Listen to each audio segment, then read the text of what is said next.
हर हर महादेव।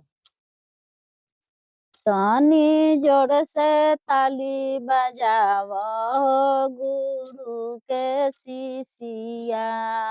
तनी जोर से ताली बजाव हो गुरु के शिष्या। फूल लोढ़े गइल रहलिया जे फूलवरिया। फूल लोढ़े गइल रहलिया जे फूलवरिया।